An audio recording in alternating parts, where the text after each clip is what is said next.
What's up, y'all? It's your boy Eddie Jax. We back, motherfucker, for the Drop That podcast, okay? Sorry we've been gone. Shout out to our sponsors who've been holding us down. Layback TV. Check them out on laybacktv.com, okay? They got over 10,000 channels, movies on demand, every sports channel. So we got the NFL popping off so you can get on that shit, okay? Every HBO, I'm talking family, signature, HBO 1 and 2, pay-per-view, so you can check the UFC and boxing this weekend, and it's only $25 a month, okay? You don't believe me? Check them out on laybacktv.com, okay? And official _layback TV on the Instagram.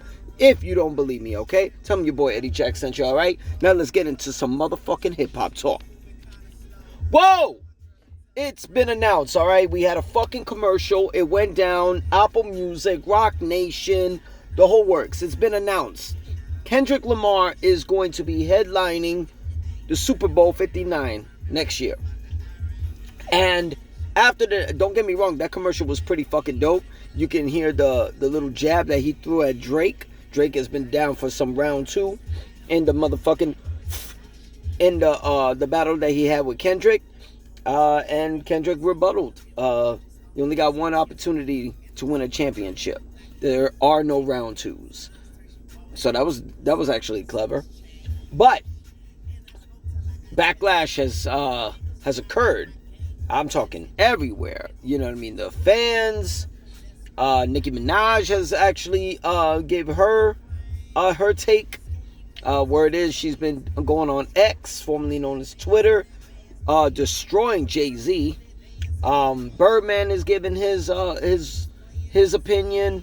I saw Bootsy, Little Bootsy has been doing his thing. So talking his opinion about it. Super Bowl 59 is going to be live in New Orleans, Louisiana. I think that's the Mercedes-Benz Superdome, I believe it's still called. And the main thing that people have been pissed off about is that Lil Wayne hasn't been selected to do the Super Bowl. Now, I can see the argument for both. I can see Kendrick Lamar, a big argument that he should be the Super Bowl headliner. I mean, coming off a monster rap battle with one of the top stars right now, Drake, and actually being victorious of it, if we don't want to be biased. And a monster record, over 3 million sales on it, number 1 twice on Billboard Hot 100s. A snippet from the music video. The music video has been giving so much reception, and the snippet from the beginning of the video has been getting radio play, and we still don't know what the fuck that song is called, and what does the whole song sound like. So I see the argument for Kendrick, and there's a possibility that Not Like Us, that monster record, is going to be nominated for a Grammy. I will be surprised if it's not nominated. But I can also see the argument for Lil Wayne to headline, and I mean, that'd be a dream come true. Lil Wayne is my era. Hot Boys, Juvenile, BG, Turk, the Big Timers, Birdman, and Manny Fresh. I believe Manny Fresh, top 10, if not arguably top 5 best producers of all time. People are, who get placed in the conversation. They got a monster hit or monster singles and all that. Manny Fresh did albums for the whole label of Cash Money. You could look at it. You know what I mean? You talking 400 Degrees with Juvenile, that's Manny Fresh beginning to end. You know what I'm saying? Lil Wayne, The Block Is Hot, that's Manny. Big Timers, you name it. Okay, so I can see when it comes down to Lil Wayne because of what it would bring, what it would do for the culture and for the city of New Orleans. If Lil Wayne was to perform, what if Lil Wayne did get selected and he brought out the Hot Boys? You know what I mean? A reunion. So many decades in the making. You know what I mean? legendary group, legendary rap group, legendary hip hop group. Turk is out, BG's out, Juvie, getting mad love, doing the anniversary of 400 Degrees. He could bring Birdman into the stage. He could bring Manny. He can even do a crossover. Bring No Limit Records, No Limit Soldiers to the stage. Like Master P.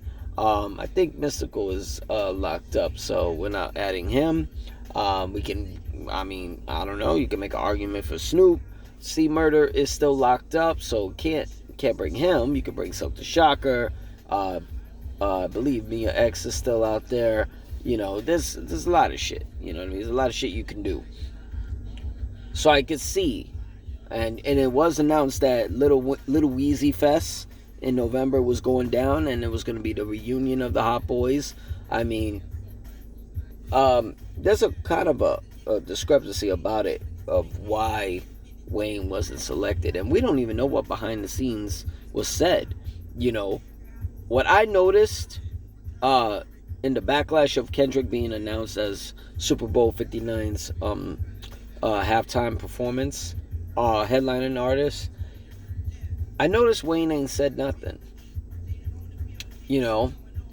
I believe his manager said something. Nicki, Birdman, Young Money's Twitter account. Everybody's saying something but Wayne. Is Wayne just being quiet for a reason? Who knows? You know what I'm saying? I haven't seen Drake say anything. He's probably waiting on the sidelines. I even saw something about what if Kendrick brought out Wayne, for the fans. I think that's a little patronizing, for the simple fact that you just battled the artists that Wayne drafted to Young Money Records. Drake? I don't know. How would Drake feel about that? How would Nicki feel about that? It's a question mark. But then again, everybody got to understand something. Like, how many fucking artists that headline Super Bowl halftime shows were doing it in their home fucking town? You know what I mean? I don't recall anyone, to be honest. Go down the list. You know what I'm saying? Michael Jackson, he wasn't in his hometown. Prince wasn't. Lady Gaga wasn't. J-Lo and Shakira wasn't. Beyonce, Bruno Mars. Who was last year? The Weeknd. He didn't do it during the pandemic. He ain't from fucking Tampa. Motherfucker's a damn Canadian, but a superstar from Canada. Who else was there? Usher. It's a question mark. I think what really started this shit was the fact that Dr. Dre got the headline show, right, for Super Bowl 2 years ago. For the Super Bowl 2 years ago, and he brought out Snoop, he brought out Mary J, Kendrick, 50 Cent, Eminem. Yeah, it was in LA. I get it, but that right there, I felt like it was a chain reaction. So now that it was in New Orleans, you gotta have Wayne. You know what I'm saying? And I think it would be, great to have Wayne. He just announced that he finished the Carter 6 album. Whenever that's gonna be ready to be released. But it's like, I don't know. Is this gonna really mess it up for?